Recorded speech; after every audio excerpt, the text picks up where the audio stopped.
Assalamualaikum warahmatullahi wabarakatuh. Alhamdulillahirabbil alamin. Wa bihi nasta'inu ala umuri dunya waddin wa ala alihi washabihi ajma'in. Alhamdulillah, pada kesempatan kali ini kita berjumpa kembali masih melanjutkan kajian buku fikih Islam karya Haji Sulaiman Rasyid, yang pada kesempatan kali ini masih di bab 1, bab toharoh, pada bagian darah-darah yang keluar dari rahim perempuan. Baik, darah-darah yang keluar dari rahim perempuan. Karena beberapa hukum yang penting bersangkut paut dengan beberapa macam darah yang keluar dari rahim perempuan, maka perlu diterangkan di sini satu persatu agar dapat diketahui perbedaannya. Dengan perbedaan itu dapatlah disesuaikan hukum yang bersangkutan dengan keadaan masing-masing. Yang pertama yaitu darah haid atau kotoran. Darah haid yaitu darah yang keluar dari rahim perempuan yang telah sampai umurnya atau baligh dengan tidak ada sebab, tetapi memang sudah menjadi kebiasaan perempuan. Sekecil-kecil perempuan mulai haid umur 9 tahun. Jadi perempuan yang paling kecil mulai haid itu di umur 9 tahun. Biasanya perempuan yang telah berumur 60 tahun ke atas, haid itu berhenti dengan sendirinya.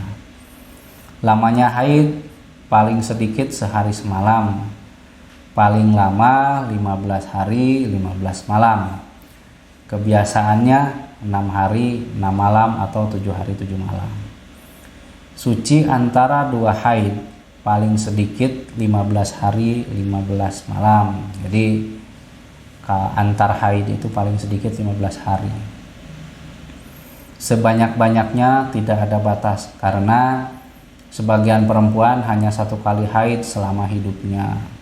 Keterangannya menurut pemeriksaan ulama-ulama masa dahulu ialah yang dinamakan istiqra. Itu darah haid.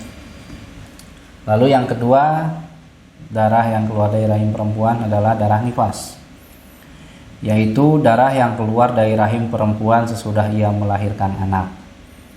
Masa nifas sedikitnya sekejap, sebentar saja.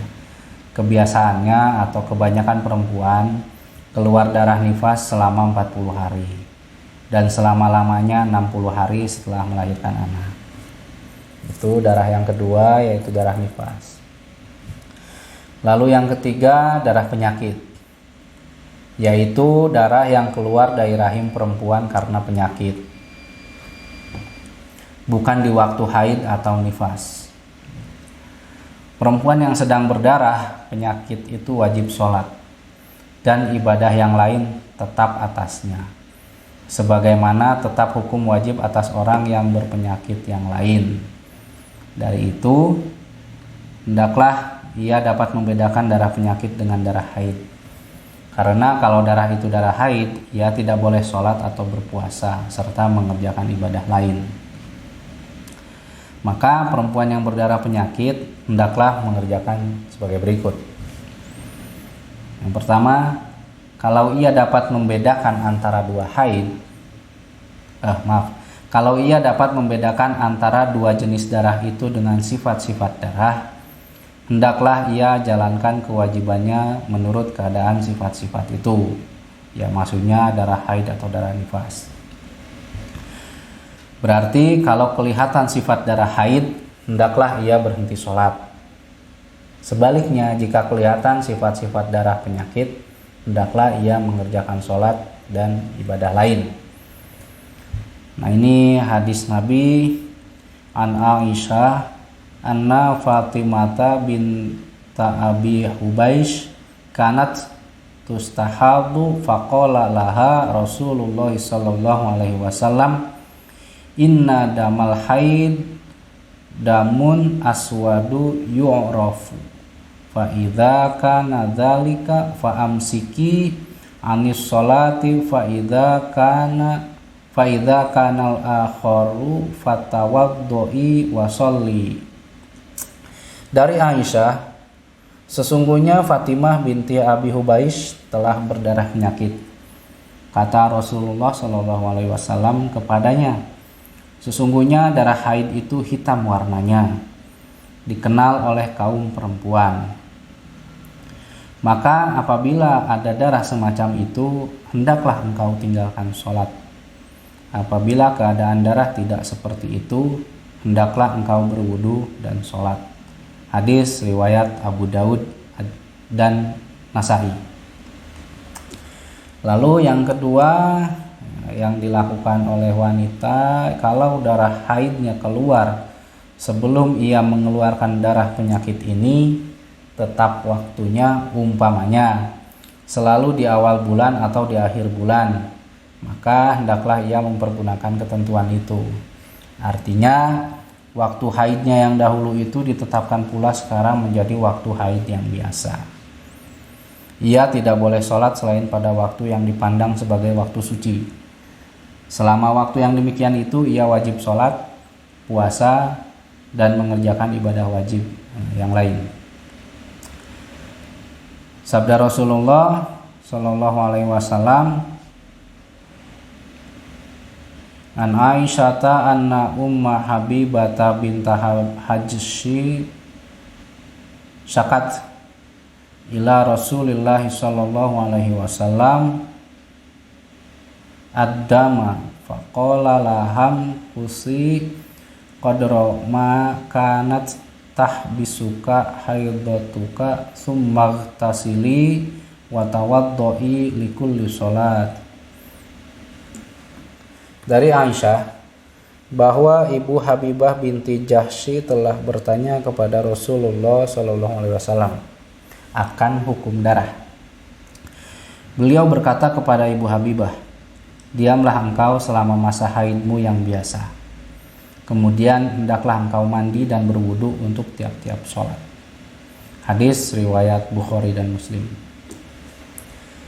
Lalu yang ketiga, kalau ia tidak dapat membedakan darah haid dari darah penyakit dan waktu haidnya yang biasa tidak menurut waktu yang tertentu, atau ia lupa waktunya, maka hendaknya dijadikan masa haidnya sebagai kebiasaan kebanyakan perempuan dalam hal yang semacam itu, yaitu 6 atau 7 hari.